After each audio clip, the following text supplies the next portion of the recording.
भारत देश में अभी इस्लामिक संगठन पॉपुलर फ्रंट ऑफ इंडिया यानी कि पीएफआई को लेकर बवाल मचा हुआ है। इसी बीच एक और खबर तेजी से सोशल मीडिया पर वायरल हो रही है कि पीएफआई के बाद अब वक्फ बोर्ड को भी बैन कर देना चाहिए। यहाँ तक कि इस खबर पर लोगों की खूब प्रतिक्रियाएं भी आ रही हैं। बता दें कि वक्फ बोर्ड की संपत्ति को लेकर आए दिन विवाद और चर्चाएं होती रहती हैं। कभी अवैध कब्जे को लेकर तो कभी इस बोर्ड पर भी आरोप लगता है कि उसने निजी संपत्ति को अपने कब्जे में ले लिया है। इन विवादों के बीच चलिए बताते हैं आपको कि वक्फ बोर्ड क्या है, भारतीय कानून इसके बारे में क्या कहता है और इसका सर्वोसर्वा कौन होता है। इस्लाम में वक्फ उस संपत्ति को कहते हैं जो अल्लाह के नाम पर दान कर दी जाती है। एक बार संपत्ति वक्फ हो गई तो फिर उसे मालिक भी वापस नहीं ले सकता है। भारत में वक्फ बोर्ड 1964 में अस्तित्व में आया था, जब सेंट्रल वक्फ काउंसिल की स्थापना की गई। कानून तो 1954 में ही बन गया था।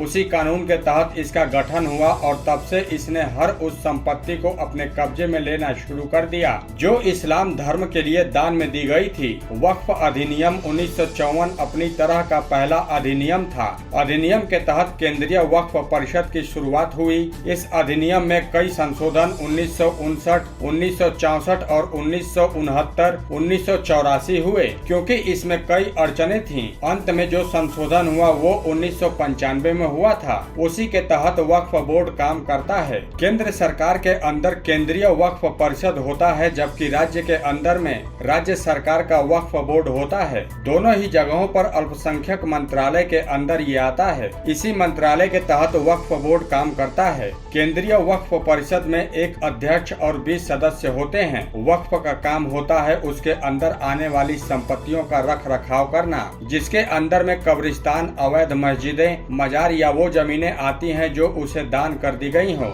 इन संपत्तियों का प्रयोग धार्मिक कार्यों के लिए ही किया जाता है। दरअसल कहा जा रहा है कि 1995 में जो संशोधन हुआ उससे वक्फ बोर्ड को असीमित अधिकार मिल गया। अब आरोप है कि उसी के तहत वक्फ बोर्ड के अधिकारी वसूली में लगे हैं। जबकि तमिलनाडु में एक घटना भी सामने आ चुकी है, जिसमें पूरे गाँव की जमीन पर वक्फ बोर्ड ने दावा ठोक रखा है। अगर वक्फ ने किसी संपत्ति पर दावा किया है कि ये उसके अंदर आने वाली जमीन है, तो जमीन का मालिक को ये सिद्ध करना पड़ता है कि वो उसका असली मालिक है, वक्फ नहीं। वो भी वक्फ की ट्रिब्यूनल कोर्ट में जाना पड़ेगा, जिसकी संख्या हर राज्य में 1-2 होती है। मतलब लड़ाई लड़ते रहिए। देश भर में इस समय कुल एक सेंट्रल और 32 स्टेट वक्फ बोर्ड हैं। उन्हीं के अंदर ये सारी संपत्तियां हैं। अभी वक्फ के पास 5 लाख संपत्तियां हैं। ये संपत्तियां 6 लाख एकड़ में फैली हैं। इन संपत्तियों से हर साल 150 करोड़ का राजस्व हासिल होता है। सरकार का मानना है कि अगर इसका सही से इस्तेमाल हो तो ये राजस्व 1000 करोड़ तक हो सकता है।